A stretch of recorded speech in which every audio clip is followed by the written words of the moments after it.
Okay, our 165-pound champion David Carr from Iowa State is with us now. David, when you get your breath, can you get us started with some general comments about your championship match?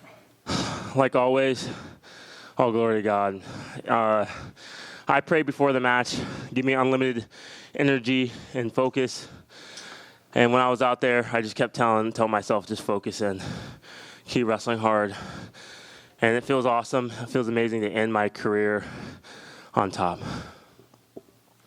Okay, let's go on the front row here on the left. Mike Finford, David, you had mentioned your first championship was 2021, which was an empty arena in St. Louis during the COVID type of thing. Did you think that this may never happen again after what happened the next 2 years?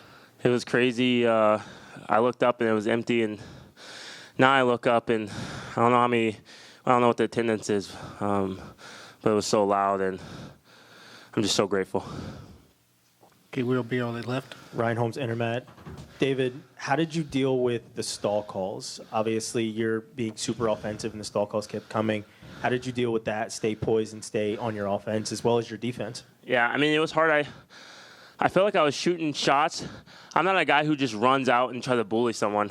I try to use finesse and fakes. I like Jordan Burroughs. I like watching how he gets angles and it's so explosive. So that's what I was trying to do. But you get a guy who's just running forward. Come shoot on me. I'd rather you shoot a bunch of shots than just try to make it like a sumo match. But that's why I kind of look like the stall calls. But, yeah.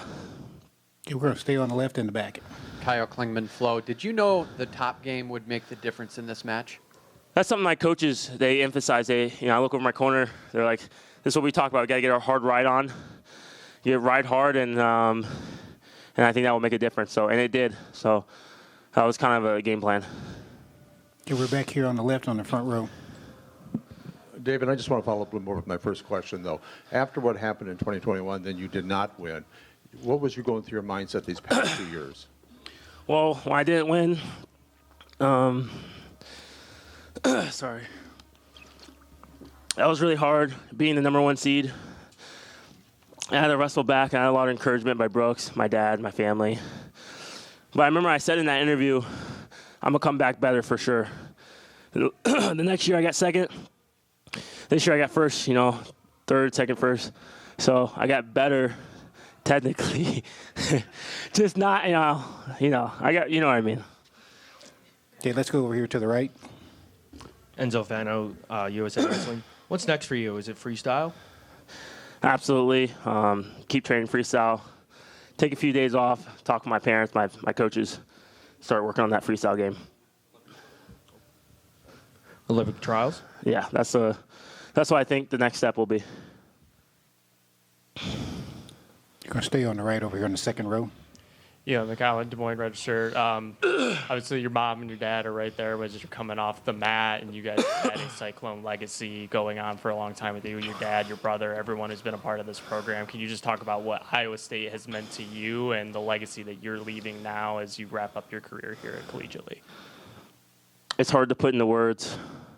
When I first got to Iowa State, my goal was to win a national title and help the team and bring the team back. So we were able to win a Big 12 title, and I had a lot of leadership roles the coaches put on me, but I didn't mind. I love leadership and helping the team. I'm a big team guy. And then to see how many All-Americans, Frost, Casey Swiderski, and Anchor Mendia, Anthony. I mean, that's a part of my legacy, I think, more than even just the titles. We're going to go to the left and the back. Where do you rank among the Carrs now? Well, my dad has 3 national titles, so I'll be right next to him. He also was in the Olympics and got bronze, so I got a lot of shoes to fill. This is just what was expected by my family. So it's a hard ask, but being a part of the Carr legacy, it's tough.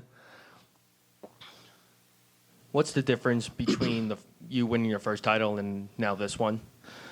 It gets harder when you win. People wrestle you harder. They try to get you. So I think this one took a lot of grip, took a lot of heart.